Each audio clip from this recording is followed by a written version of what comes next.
India और China के दरमियान कोई फॉर्मल बॉर्डर नहीं है। इन दोनों मुल्कों का पूरा बॉर्डर ही डिस्प्यूटेड है, बल्कि बॉर्डर से लगने वाली 3 इंडियन रियासतें तो ऐसी हैं जो कि सारी की सारी रियासतें ही डिस्प्यूटेड हैं। अब 2020 में गलवान क्लैश के बाद से लेकर हालात तो दोनों मुल्कों की मिलिट्रीज के दरमियान 2 साल से टेंस थे ही। लेकिन ये नई खतरनाक रिपोर्ट सामने आई हैं कि चीन ने इंडियन क्लेम्ड इलाकों के ऊपर मजीद मिलिट्री चेक पोस्ट बना दी हैं। और वैसे इसकी सैटेलाइट इमेजेस भी सामने आ गई हैं। ये जो नई पोस्टें बनी हैं, मिलिट्री पोस्टें, इसकी सैटेलाइट इमेजेस मौजूद हैं। पॉलिटिको खबर लगा रहा है कि China built new military post near disputed Indian border, satellite images show.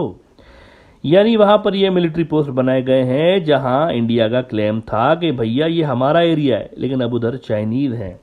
लेकिन मसला यहाँ पर सिर्फ चीनी फौजियों का नहीं है आने का, मसला ये कि मिलिट्री पोस्ट बने और परमानेंट लेवल के बने।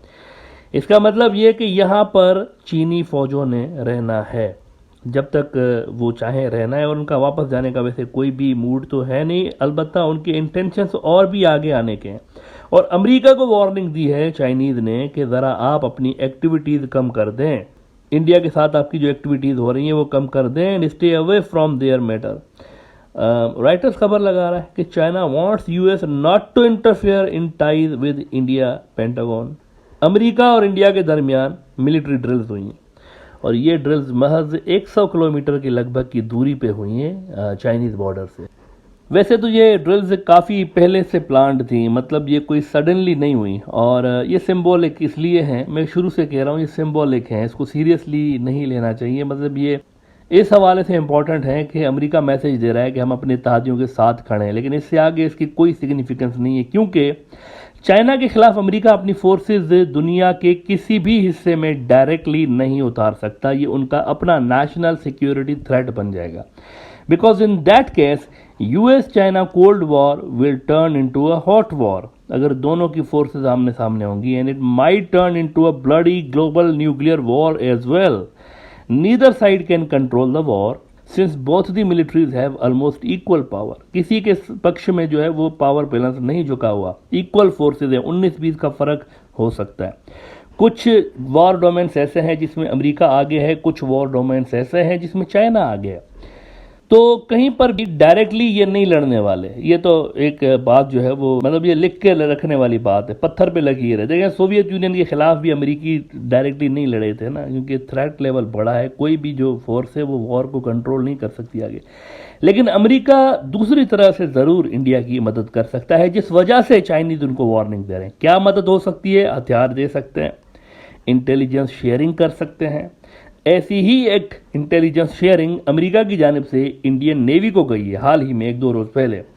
एनडीटीवी खबर लगा रहा है कि exclusive huge warning for Indian navy in US dossier on China after NDTV report the US department of defence has reported that China may be getting ready to deploy aircraft carriers and submarines in the Indian Ocean region. NDTV India के उन थोड़े से बचे कुछ news outlets में से एक था, है नहीं था, जो कि बीजेपी के शदीद दबाव के बावजूद कुछ न्यूट्रलिटी बरकरार रखे हुए थे। हिंदुत्व के गुंडे इनको भी प्रोपेगेंडा न्यूज़ आउटलेट करार देते थे। इनके खिलाफ भी बड़ी नेगेटिव कैंपेन चलती थी कि ये एंटी नेशनल न्यूज़ चैनल है। इनके ऊपर ये भी इल्ज़ाम लगा। ये जो अमेरिकी डोसियर मिला है ना इंडियन नेवी को, ये खबर 4 महीने पहले ही एनडीटीवी ने ब्रेक की थी कि मित्रों सावधान, चाइनीज आ रहे हैं इंडियन ओशन में और लाओ लश्कर लेकर आ रहे हैं, और करोड़ों डॉलर की मिलिट्री बेसेस उन्होंने पहले ही बना लिए हैं। आप जरा अगस्त की एनडीटीवी की ये खबर देख लें कि exclusive satellite pics, China's new mission India Ocean targets India. China's naval base in Djibouti is its first overseas military base, built at a cost of $590 million and has been under construction since 2016. वैसे इनसे भी पहले, ये मैं आपको बता दूं, हमारे भी तो थोड़े बहुत कबूतर हैं ना, इनसे भी पहले 2 साल से मैं कहता चला आ रहा हूँ कि Indian Ocean is not a Indian ocean any more, red dragon is breathing quietly under water. मेरे जो पुराने व्यूअर्स हैं उनको ये जुमला तो मेरे ख्याल से याद हो गया होगा कि Indian ocean is not a Indian ocean, ये मैंने ही इजाद किया हुआ है। देखिए 18 अगस्त को एनडीटीवी ने ये खबर लगाई थी ना इससे 3 दिन पहले 15 अगस्त को इंडिया के नेशनल डे के मौके पे ब्रॉडर व्यू में मैंने रिपोर्ट किया था कि Indian Ocean is no longer Indian, the game is over. अच्छा, भक्त हजरात जब भी बीजेपी के खिलाफ सच सुनते हैं आपे से बाहर हो जाते हैं कि नहीं नहीं नहीं ये झूठ है, कह दो ये झूठ है झूठ है झूठ है। लेकिन अमरीकी अब कह रहे हैं कि नहीं पुष्पा ये सच है, ये सच है पुष्पा। जिनपिन की सीना हिंद सागर में प्रवेश कर चुकी है। एनडीटीवी वैसे अब मोदी का एक बाय आपको बात बता दूं, मैंने कहा ना कि न्यूट्रल आउटलेट था, अब मैंने था इसलिए कहा क्योंकि आगे का मुझे नहीं पता कि आगे ये न्यूट्रल होंगे या नहीं, बिकॉज बीजेपी के बहुत बड़े एक समर्थक रहे हैं और मोदी साहब के दोस्त हैं अडानी साहब, गुजराती दोस्त हैं मोदी साहब के पुराने। अडानी साहब ने एनडीटीवी ले लिया है और बड़ा अजब तरीके से ये टेक ओवर हुआ है। एनडीटीवी वालों को बेचारों को खुद को भी नहीं पता चला कि कैसे टेक ओवर हो गया। तो ये बहुत बड़ा गिफ्ट जो है अडानी साहब ने 56 मिलीमीटर वाले बाबा को दे दिया है। एनडीटीवी के टेक ओवर की खबर सुनकर मुझे लगता है कि पहला जो रिएक्शन दिया होगा बाबा जी ने वो ये दिया होगा कि बाबा पसंद हुए, अडानी बाबू बाबा पसंद हुए। बीजेपी के अंदर जो वैसे पैटर्न है ना, इनको मैं स्टडी करता रहता हूँ, ये जो एक अजब सी पार्टी है, इनके अंदर पैटर्न ये है अपनी मीडिया इमेज बनाने के हवाले से कि ये हर बुरी खबर को या तो उसको पब्लिक से कंसील करते हैं, छुपाते हैं, बताते नहीं हैं, या फिर उसको डाउन प्ले करते हैं। सच है कोई घुसा ही नहीं है मोदी साहब की, ये जो अजब सी स्ट्रेटजी थी, कोई घुसा ही नहीं है, चिल। इसका वैसे आज तक चाइनीज मजाक उड़ाते हैं कि ये तो बिना लड़े ही ठुस हो गए थे, ये तो स्पाइनलेस हैं, इस तरह से भी उनके डिफेंस एनालिस्ट कहते रहते हैं। कोई घुसा ही नहीं है, चिल, वो मोदी साहब ने कह दिया। और गोदी मीडिया जनाब बाजे बजाता रहा, सब अच्छे के गाने सुनाता रहा। उस दिन राहुल गांधी को सुन रहा था मैं, राहुल गांधी देखें क्या पब्लिक निकल आई उसके पीछे, लाखों लोग हैं, लेकिन गोदी मीडिया पे खबर नहीं चल रही यार।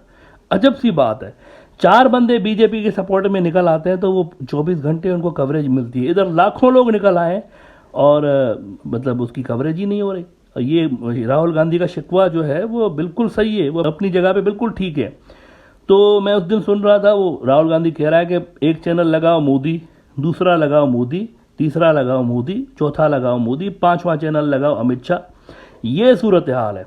अब तो बल्कि पब्लिक भी बोर होने लगी है कि यार अगर ये सब सही चल रहा है मुल्क के अंदर जैसे गोदी मीडिया दिखा रहा है, तो अनएम्प्लॉयमेंट रेट हमारा क्यों बढ़ता जा रहा है? ग्लोबल हंगर इंडेक्स में हम पाकिस्तान, बांग्लादेश, नेपाल, श्रीलंका सबसे पीछे क्यों होते जा रहे हैं? अगर सब अच्छा है, कोई भी गड़बड़ नहीं है, तो ये क्या हो रहा है? फिर गड़बड़ इधर है मित्रों, गड़बड़ गोदी मीडिया के अंदर है। वो कहता है कोई नहीं घुसा, तो इधर से तोते लग जाते हैं काम पे, हर चैनल पे। देखें साबित हो गया, कोई नहीं घुसा, कांग्रेस झूठ बोल रही, दुनिया सारी झूठ बोल रही, कोई नहीं घुसा, हमारा 56 इंच वाला बाबा सही बोल रहा है। ये मसला है असल में। कॉर्पोरेट सेक्टर ने ऐसा इंडियन मीडिया को जकड़ लिया है अपने शिकंजे में कि अब सच बोलना ही उधर सबसे बड़ा जुर्म बन गया। वो एक कहावत अक्सर मैं कहता रहता हूँ, you call someone loser loser loser and he will start behaving like a loser. तो यहाँ पर भी ये हो रहा है, सारा दिन सुनाते रहो अच्छा है, बाबा जी बहुत अच्छे हैं, 56 में ओहो लाल आंख, ये छाती चौड़ी और ये पता नहीं क्या 56 इंच का पता नहीं क्या क्या। तो वो लोगों को यही दिखाते रहते हैं। जो तोता यानी गोदी मीडिया का एंकर, इनको मैं तोते इसलिए कहता हूँ क्योंकि तोते की तरह एक ही स्क्रिप्ट पढ़ रहे होते हैं सारे, हर चैनल पे लगभग एक जैसा स्क्रिप्ट जो है ना वो नजर आता है। जो तोता जितनी ज़्यादा तारीफ करता है, जितना ज़्यादा बीजेपी आरएसएस को उनके नैरेटिव को प्रमोट करता है, उसको उतना ही ज़्यादा आगे लाया जाता है। लेकिन बहरहाल इस धोखेबाजी से हकायक तो चेंज नहीं हो जाते ना। और हकायक ये है कि डिप्लोमेटिक फ्रंट पे रीजनल आइसोलेशन के बाद अब militarily Indian Ocean is not a Indian ocean. Indian ocean के अंदर रेड ड्रैगन जो है अब दे आर ब्रीथिंग क्वाइटली। पानियों के नीचे रेड ड्रैगन बैठा हुआ है, उनके सबमरीन्स, उनके एयरक्राफ्ट कैरियर्स पहुंच चुके हैं यहाँ पे, और उनका मिलिट्री बेस, चाइना से बाहर पहला मिलिट्री बेस ही उन्होंने कहाँ बनाया? इंडियन ओशन के अंदर। अब इससे बड़ा साइन क्या हो सकता है कि आने वाले कोल्ड वॉर में इंडिया ने कितना बड़ा पंगा ले लिया, और आई शुड से बीजेपी ने कितना बड़ा पंगा ले लिया कि नई जो नेक्स्ट सुपर पावर है उनसे ही उन्होंने पंगा ले लिया, और उन्होंने भी पहला का पहला बेस ही इधर बना दिया इंडिया के बैकयार्ड के अंदर। अभी भी वक्त है रिवर्स गियर लगाने का, अभी भी वक्त है। चाइना से लड़ने की कैपेबिलिटीज नहीं है इंडिया के पास, उनके साथ दोस्ती कर लेने में ही सुलह है। और उनका जो रीजनल ऑर्डर है ये उन्होंने यही बनाना है। जो देखें, हर जो ग्लोबल पावर होती है ना वो अपनी मर्जी का रीजनल ऑर्डर बनाती है। उन्होंने बनाना वही है चाइनीज ने, जो उनको सूट करता है अगले 100 साल के लिए। और उनको कश्मीर इंडिया की साइड पे सूट नहीं करता, उनको अरुणाचल इंडिया में सूट नहीं करता, उनको लद्दाख इंडिया में सूट नहीं करता, उनको सिक्किम इंडिया में सूट नहीं करता, उनको बांग्लादेश और चाइना का बॉर्डर सूट करेगा, क्योंकि यहाँ पर उनका जो तिब्बत का इलाका है उसको शॉर्टकट एक रास्ता मिल रहा है, वो जो बांग्लादेश के सी पोर्ट्स हैं उनके ज़रिए।